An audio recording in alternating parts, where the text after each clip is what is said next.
Well, we're going to tackle here, if I can, probably her best poem in my view from the entire body of works that she did. It's called Contemplations, and it's a sort of a lengthy reverie.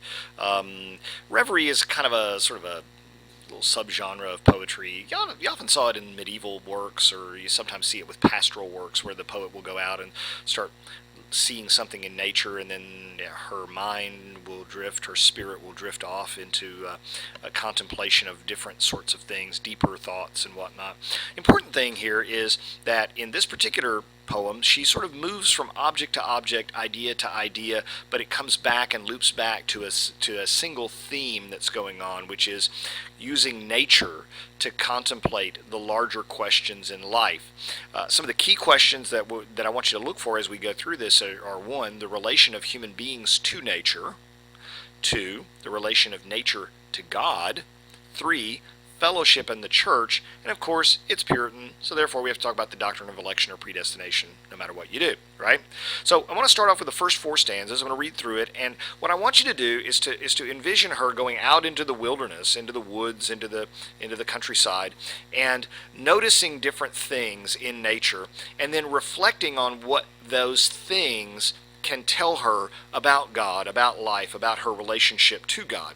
And it is honestly, what's fascinating about the poem is that it is the first work in American literature of many that explore nature as subject. You know, remember we talked about how Europeans had history and chivalry and institutions and castles and all those kinds of things. What do we have in America to draw on? What did they have when they first got here? The answer is not any of that stuff, but they did have nature. And Emerson would bring this up in his book on nature later on. And this reads a little bit like transcendentalism in some ways. Did I just say that?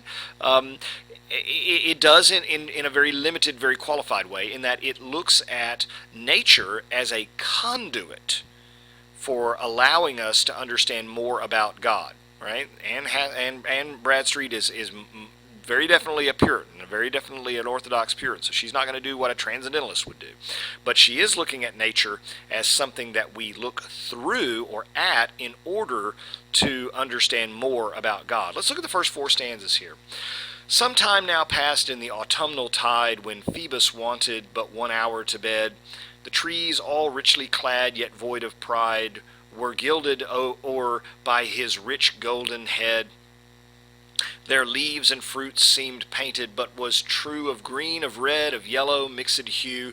Rapt were my senses at this delectable view. Notice the classical reference. Notice that rapt were my senses, but she's not out of her senses, right? She's not taken away, okay? I mean, the Puritan wouldn't like that, but they wouldn't like the classical reference either, so she's skirting up against it in a way, sort of. I wist not, wist means I knew, I wist not what to wish, yet sure thought I, if so much excellence abide below, meaning on earth, how excellent is he that dwelleth on high, right? So if nature is this beautiful, God must be even more beautiful, right? So that's very Puritan, that's very Orthodox, nothing unorthodox about, nothing heretical about it.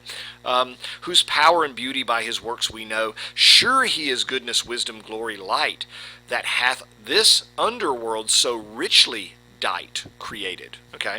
So more heaven than earth was here, no winter and no night. Okay? So she's placing it in perspective. If you think nature's beautiful, imagine how beautiful God is. Look at stanza 3. Then on a stately oak I cast mine eye, whose ruffling top the clouds seem to aspire. How long since thou wast in thine infancy? You ever looked at an old tree and said, wow, this thing was a sapling how long ago? What kind of things must it have seen in its lifetime? How long since thy strength and stature more thy years admire? Hath 100 winters passed since thou wast born? Or 1,000 since thou breakest thy shell of horn as an acorn? If so, all these are naught, eternity doth scorn.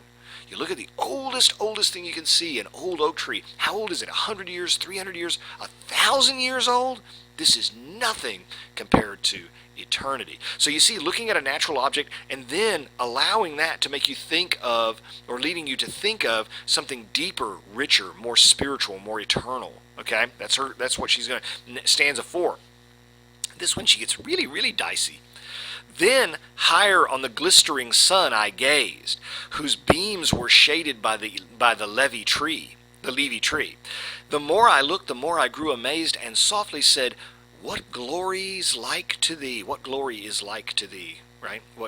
Who's got your glory? Soul of this world, this universe's eye. No wonder some made thee a deity. Had I not better known, alas, the same had I. In other words, the power, the beauty, the brilliance, the brightness of the sun. No wonder some people in some parts of the world, whom she would claim are ignorant and pagans, worship the sun. I mean, if I didn't know better, I might also. Now, I do, right? I'm not a pagan, right? Don't go calling the pagan cops on me. But I understand why someone might think that you are all powerful, because look at you. That's pretty close. It shows a sympathy for non-believers. It shows a sympathy for sun worshipers, for heaven's sake. Skip over to stanza 7. We'll look at that one as well. Art thou so full of glory that... Now, she goes on about the sun. She spends quite a bit of time on the sun. Art thou so full of glory that no eye hath strength thy shining rays once to behold? You can't even look at them. You can't even once look at the shining rays. And is thy splendid throne erect so high? You got to look way up in the sky to see it. As to approach it can no earthly mold. You can't get close to the sun. How full of glory then must thy Creator be, who gave this bright light luster unto thee? Admired, adored forever be that majesty. Right? So if you think the sun is beautiful and powerful and blindingly brilliant and far away and unapproachable, imagine what its creator must be like. Do you see that? So she's not at all being unorthodox here. She's being very orthodox, but she is using nature to explore these kinds of things. Okay?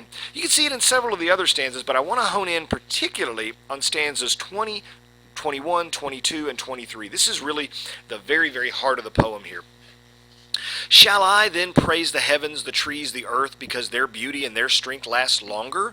Shall I wish there or never to had birth, because they're bigger and their bodies stronger? Nay, they shall darken, perish, fade, and die.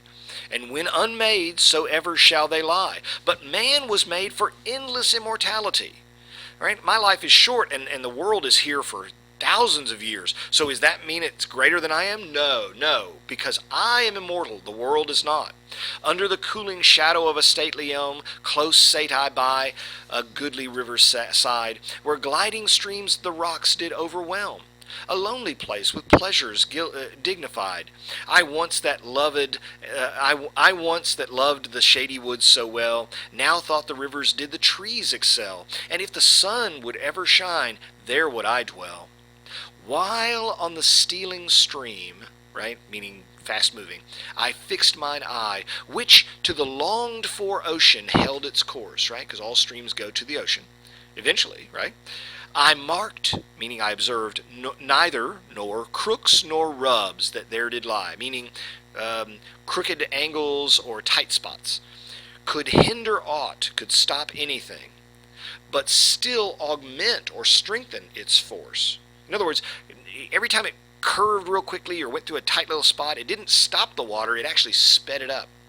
O happy flood, quoth I, meaning body of water, quoth I, that holds thy race till thou arrive at thy beloved place. Nor is it rocks or shoals that can obstruct thy pace. Now this is an extended metaphor, okay, or an emblem. That she would call it an emblem of the soul, really, of the individual.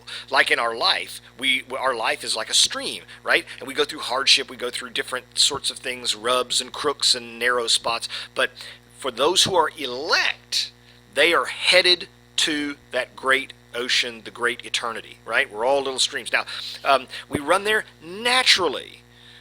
those things actually speed us up to it, right? We get there faster as a result. Look at stanza 23, though. Nor is it enough that thou alone mayest slide, but 100 brooks in thy clear waves do meet. So hand in hand along with thee they glide to Thetis' house, the ocean, where all embrace and greet. Thou emblem true of what I count the best, oh, could I lead my rivulets to rest, so may we press to that vast mansion ever blessed. Okay, so if the individual is a stream, and all these streams are the elect, Christians, and we're all headed towards the ocean, but then again we all combine together, don't we? Well, okay, the church, got it. But then when we get to the ocean, if you take her emblem, her metaphor, far enough, is she saying that once we get to eternity, like a body of water that merges with other bodies of water, a church, that we won't have individuality anymore? Is she arguing that we lose our identity once we join the church? That we cede some of our individual personality once we join? It's a very interesting question. So once there, presumably we're not distinct spirits? We're just one big vast ocean? Or am I trying to take the metaphor farther than she intended, and I'm just kind of overthinking it? I don't know. But it is an interesting question because it deals with the question of predestination. These bodies of water are headed to the ocean. There's no stopping them, right? There's the individual. You're a little brook, you're a little stream, you're a little creek, and you're heading, but you meet up with other creeks and streams and brooks, and you become a river, and the rivers merge together, and the merging goes into the ocean, and boom, there we are, the afterlife. It's a fascinating thing because in my mind, it sounds a little close-ish to Transcendentalism. There's absolutely no evidence, by the way, that any of the Transcendentalists ever read any Anne Bradstreet. Anne Bradstreet certainly never read the Transcendentalists. We know that much. But it's fascinating, her perception of nature, her view of nature, and why she thinks nature can teach us spiritual truth and how it does so.